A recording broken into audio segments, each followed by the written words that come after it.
Hai semua, so hari ini saya akan tunjukkan bagaimana cara nak menangkap gambar dengan menggunakan manual setting. Okey, yang pertama sekali onkan kamera. Okey, tekan button on di atas ni.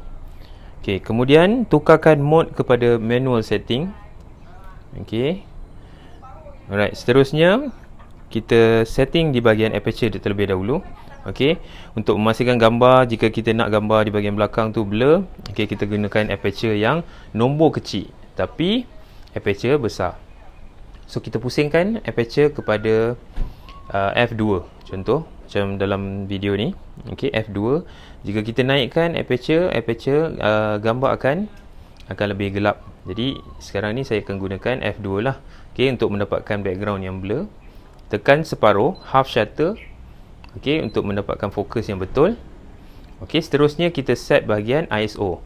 Okey, jika shoot di kawasan luar, lighting ataupun cahaya matahari cukup, kita akan gunakan 100 lah kerana cahaya matahari cukup. Jika kita gunakan lebih dari itu, okey, gambar akan jadi overexpose dan gambar akan ada noise lah bila kita gunakan ISO yang tinggi. Jadi saya gunakan 100. Kemudian saya setkan shutter speed. Jika saya turunkan shutter, gambar akan jadi overexpose. Okey, jika saya naikkan shutter, gambar akan jadi underexpose. So jadi kita nak tengok shutter yang betul, kita tengok nombor di bahagian depan.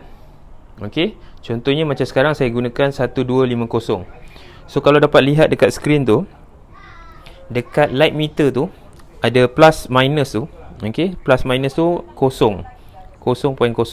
Okey, maksudnya exposure yang kita set sekarang ni adalah exposure yang tepat, yang betul. Jika saya letak lebih rendah, okay, speed lebih rendah, so kalau kita dapat lihat dekat skrin tu, dia ada tulis plus 2.0. So maksudnya gambar itu akan jadi terlalu cerah. Okay, kita panggil ataupun kita namakan dia overexpose.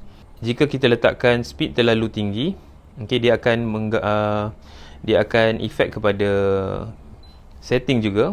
Okay, so kita nampak nombor dekat situ negatif 0.7. So exposure yang betul adalah kita kena cari shutter speed 00 lah. Okay, so yang tengah-tengah.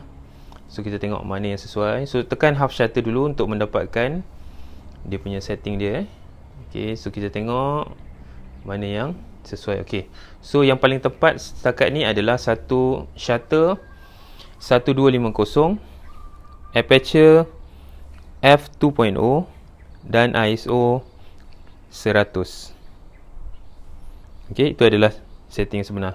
Selepas kita dapatkan exposure yang betul, so barulah kita snap. Okey. Untuk setting ini, dia lebih sesuai digunakan di kawasan luar. Okey, sekiranya cahaya matahari cukup, jadi ISO yang digunakan adalah 100. Dan selebihnya kita hanya perlu ubah setting pada aperture. Okay, seberapa banyak aperture yang kita perlukan dan speed mengikut kesesuaian. Okay, contohnya macam mengikut light meter ni lah. Light meter ni memberi nombor seperti dalam video ni.